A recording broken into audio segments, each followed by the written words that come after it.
Quand on parle de charisme, beaucoup de personnes croient qu'il s'agit d'une sorte de don naturel qui donne le privilège aux personnes charismatiques d'être intelligentes, attractives, persuasives, d'avoir toujours des choses intéressantes à dire et de réussir à capter l'attention et le regard des autres. Évidemment, pour certaines personnes, et ce grâce à différentes sources d'éducation qu'elles ont pu recevoir, être charismatique paraît plus naturel, c'est plus facile pour eux. Cependant, le charisme n'est pas un don, ce n'est pas inné, c'est une compétence sociale et comme toute compétence, elle s'apprend et elle se travaille. C'est une compétence cruciale à apprendre car elle sert véritablement dans la vie. Elle vous aide à être meilleur et ce dans des contextes professionnels que personnels, sur un rôle de manager, d'employé, de cadre, de femme, de maman, que sais-je. Ça vous aide aussi à être un meilleur leader, à laisser toujours une bonne image dans les différents environnements que vous côtoyez, à avoir de meilleures relations sociales, une meilleure estime de vous-même.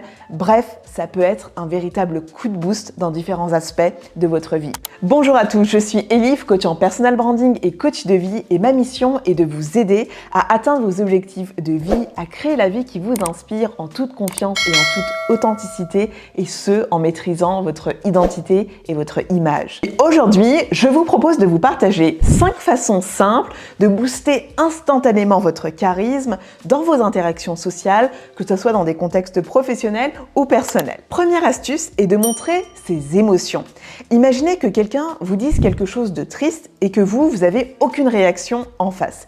Qu'est-ce qui va se passer? Très certainement, la personne, elle va rentrer dans différentes interprétations, elle va se dire que vous êtes indifférent, que vous ne l'écoutez peut-être pas, que ça ne vous touche pas. Et à ce moment-là, vous ne faites pas preuve de charisme. Car s'il y a bien une règle qui est importante en matière de charisme, est celle de mettre les autres à l'aise et de faire en sorte qu'ils se sentent bien.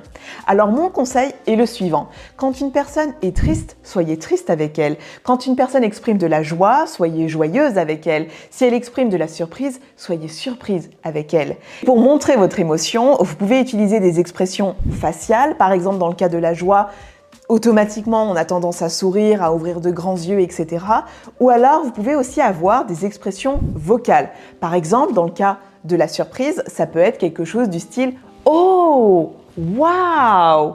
Impressionnant! Deuxième astuce, faites un compliment sincère. Si vous avez l'occasion de donner un compliment authentique, vrai et sincère, faites-le. Quand il est sincère, le compliment, les gens s'en rappellent. Il ne faut surtout pas qu'il sonne faux et qu'il soit flatteur. De toute façon, je vous le garantis, les gens s'en rendent compte. Les gens le ressentent d'emblée quand c'est fake ou que c'est un petit peu forcé. Comment faire un compliment sincère? Premièrement, qu'est-ce qui peut être complimenté? Assez classiquement, ça peut être des éléments liés à l'apparence physique, comme la tenue vestimentaire, les chaussures, le rouge à lèvres porté, la coupe de cheveux, etc. Mais ça peut être aussi quelque chose que la personne a dite, qu'elle a exprimé, un conseil qu'elle a pu donner et une présentation aussi qu'elle a pu faire. Pour exprimer votre compliment de façon sincère et vraie, voici mes 2 conseils. Premièrement, n'ayez pas un ton exagéré, ne montrez pas trop d'émotions. Et deuxièmement, et ça c'est le plus important, soyez spécifique. Ne dites pas par exemple oh, « j'adore ta coupe de cheveux ».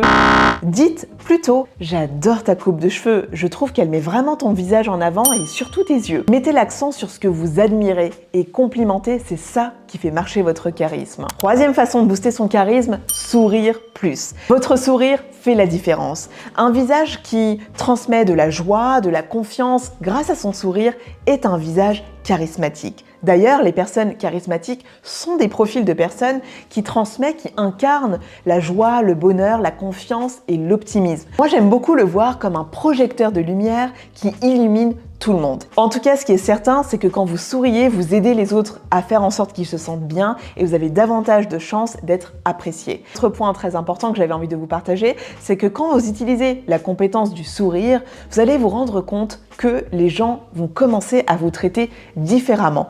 Ils vont réagir de façon plus positive et coopérative avec vous. Alors, comment avoir un bon sourire? Parce qu'il y a une bonne façon et une mauvaise façon de sourire. La mauvaise façon est de sourire avec le coin des lèvres. lèvres, parce que ça c'est un sourire qui n'est pas authentique, il n'est pas chaleureux et il ne transmet aucune émotion. Et la bonne façon est de sourire avec vos joues, vos lèvres et vos yeux, donc d'avoir un visage qui est plus étiré. Quatrième astuce est de matcher vos paroles avec vos gestes. Et là ici, vos mains ont tout un rôle à jouer et sont très importantes. Utilisez vos mains et charismatique. Mais il y a évidemment différentes façons de le faire. Vos mains sont le reflet de vos intentions. Ça peut soutenir vos explications, ça peut montrer une certaine confiance en vous, en les autres également. Ça peut aider les autres à mieux mémoriser ce que vous dites et surtout, ça donne de la profondeur à ce que vous dites. Ça donne plus d'intensité à vos messages. Mais le plus important est de matcher vos mains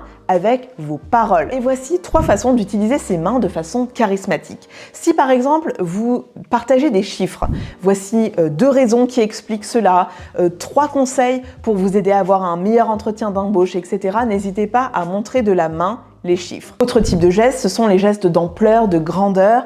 Par exemple, si vous évoquez une croissance d'une entreprise, vous pouvez dire le chiffre d'affaires a augmenté de 10%. Ça peut être aussi, ceci représente un grand problème pour notre société ou alors ce problème est peu significatif. Enfin, dernier geste, ce sont tous les gestes portés vers le cœur. Quand vous mettez votre main comme ça sur la poitrine, vous êtes en train de dire à votre interlocuteur « c'est important pour moi ». Attention, je suis en train d'évoquer quelque chose qui compte pour moi ou alors je suis touchée par ce que tu dis. 5e astuce, le langage de connexion. Si vous avez de la difficulté à vous engager avec les autres, que les autres vous trouvent ennuyant, inintéressant, etc., c'est probablement parce que votre charisme verbal est assez faible. Alors, quelle technique peut être utilisée pour s'engager avec les autres de façon simple, claire, puissante et attractive? Imaginons que vous devez parler, décrire votre métier, votre poste à une personne qui ne connaît absolument pas le métier, rien du tout de votre domaine de compétences, de votre secteur d'activité, etc.